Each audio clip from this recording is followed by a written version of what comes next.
All right, Shalom. All right, first and foremost, let me stop this music. I want to give all honor, glory, and praises to Yahweh, Bahashem, Yahweh Shai, Bahashem, Harakakodash. Double honors to the apostles and elders at Great Millstone. Peace, blessings, and salutations to the hopefully elect. Okay, I want to start this lesson by giving some words of exhortation. All right. Even though it's bitterly cold out here, which it could be colder, but it's 23 degrees out here in Pennsylvania right now, in the Pittsburgh area. All right. Though it's bitterly cold outside, we must remember to not let a root of bitterness spring up within us, okay? Lest many be defiled therewith. Now, I'm roughly paraphrasing, okay? But it talks about Esau in that scripture and how he's bitter and how he can't, live his life. Okay, the scriptures say the wicked have no rest unless they cause something to fall, right? So we don't want to be as bitter as Esau. We want to remember we have hope. These Gentiles, the Israelite foreigners and these other nations, they don't have any hope, okay? So let's just remember, which is kind of, in order to be able to truly just deal in life, you have to remember not to allow yourself to get bitter. There's nothing wrong with being angry, okay? A wise man, a person maketh a wise man mad. There's nothing wrong with being angry, but you have to balance yourself out. You can't be angry 24/7. You can't be like David Banner, the Incredible Hulk, where you snap of a hat, drop of a hat, I'm gonna fuck you up. You got to be able to balance yourself out. And I just want to start the lesson with that. The reason I'm going into this, right, is because the main point of this lesson is don't judge a book by its cover. You can never judge a book by its cover, man. Okay? You got to at least open the page and read the preface before you can judge a book, right? Okay, because I just left from doing a delivery. And there's this guy, he's coach. All right, coach. That's what he goes by now. I don't know his exact name. I'm sure he's told it to me, but I forgot it. He works up there from time to time. He's not even up there every day. But either way, I went up there to go start a delivery, right? And I ran into Coach. And man, if Coach ain't a Jake, then, you know what I mean? Like, Coach got to be a Jake, man. There's no other way. And I started picking Coach's brain today, man. And I was just like, yeah, Coach, you a very charismatic individual. You know what the first thing Coach said to me? All glory be to God. And, and he just, hey, man, Coach is a Jake, man. The way he kind of broke it down, he was like, hey, man, he was like, yeah, I'm renewing my mind. I'm doing this, I'm doing that, man. And just the way he moves, Coach got to be a Jake, bro. Hey, Esau don't have that type of flavor, man. Even when, it's Valentine's Wickedness Day or whatever, however you want to call it, Smiling Times, whatever you want to call this shit today, man. It's a wicked ass holiday. Excuse my language, you know what I mean? But it's a wicked ass holiday, you know what I mean? Little baby, fake angels, butt ass naked, walking around with heart arrows, casting love spells on people, man. It's complete folly. All right, but anyway, he was like, yeah, you gonna go spend some time with your sweetheart today, and then he did a 360, and he kind of got down in like a karate stance, like, yo, man, he's a Jake. There's nobody can tell me he's not a Jake, man. And the Spirit beareth witness with our spirit that we are the children of the Most High.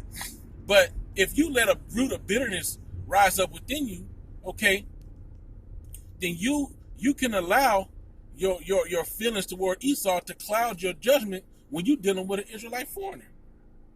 See? Because he looked just like it. Hey, man, if it weren't for the fact that I want to protect my own, privacy and protect his, I'd take a picture and show you, man. He looks like a straight up Edomite. Hey, his skin is wasted away, man.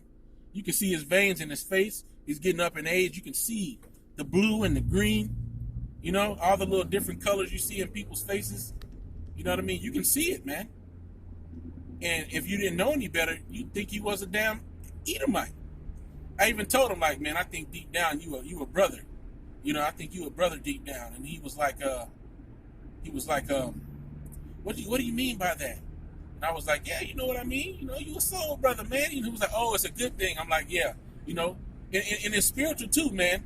They have a zeal for God, but not according to knowledge. They have a zeal for, but not according to knowledge, is what the scriptures say, speaking of the children of Israel, right?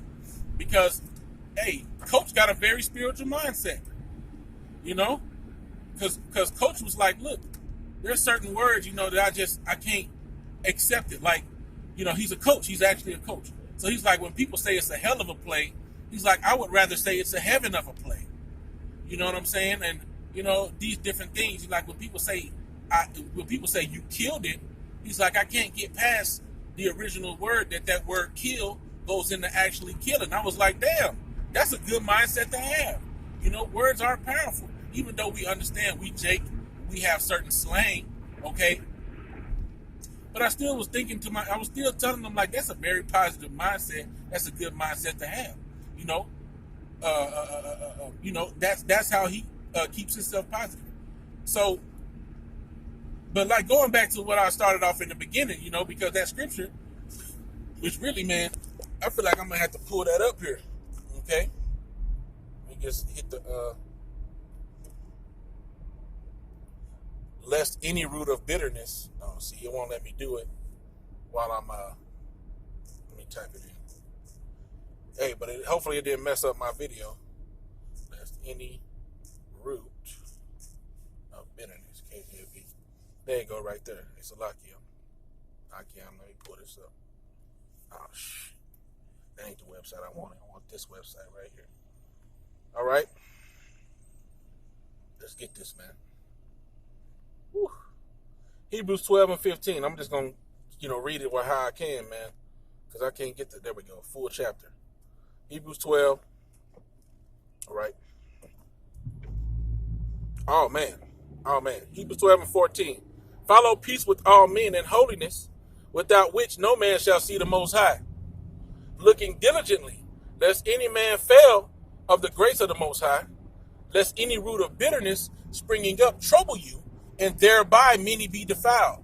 Why? Because we being the men of the Lord, okay, which we believe we are, okay, starting with the elders, apostles, of Great Millstone on down, we're the men of the Lord. We're the mouthpiece of Yahweh Bashim Yahushai. So the sheep are going to hear the voice, regardless of how we package it. But the sheep are going to follow after us, right? The sheep are going to pattern themselves after the shepherds, and covet the prophesying in a lot of, we're going to pick up certain quirks. If you notice, a lot of brothers, when you listen to the way they do their intros and preach, even myself, I say peace, blessings, and salutations to the hopefully elect. And that's kind of like along the lines of what Elder Yashawama says, and also, the Elder Ariala, and these different things, I picked up some stuff from Manata Zakba, and it's all, through endearment and respect and all these different things, and watching their videos, you're going to pick up some of those things.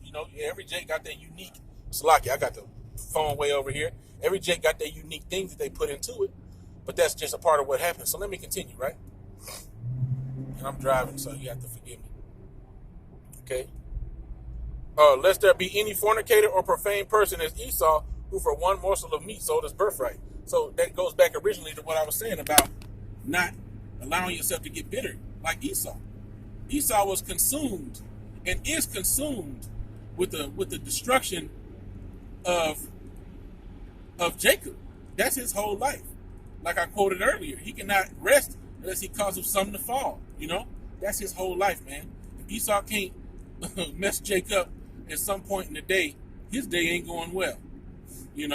And so we have the patience and the faith that one day our enemies will be made our footstools, okay, and you want them that had us in captivity shall go into captivity, okay, but we need to focus on what we need to do. The scriptures say in 2nd Esdras, okay, think not about how the wicked shall perish and win, but rather how the righteous shall be saved, roughly paraphrasing, right? So yeah, man, hey man, the Wadi Yahweh Bashim Yahushua for the eye salve, we leveling up through the spirit, okay, and we have to deal more wisely and spiritually, and of course, hey man, the men of Great Millstone, we already pretty much been on that to a degree, you know what I mean, as far as knowing that everybody that come around with translucent see-through skin ain't an Edomite. All right, we already been on that. It's just time for these other camps to level up. But that's up to the Most High, man, whether or not people wake up. Because the doctrine of the Gentiles, okay, the Israelite foreigners, must be preached. When somebody asks you a question about white and black, your first response should be, we ain't about white and black. We about the Israelite foreigners. We are about the spirit. We are about the lineage. That should be the first response. You see? So, I'm going to go ahead and cut this video short because, I'm driving and quoting and, what I'm saying, I can't really do it all justice as much as I would like to. But, with that, I'm going to give all honor, glory, and praises to Yahweh, Ba'ashem, Yahweh Shai, Ba'ashem, Harakakodash. Double honors to the apostles and the elders of Great Millstone. Peace, blessings, and salutations to the holy elect. With that, I'm going to say Shalom, right? Shalom, brothers.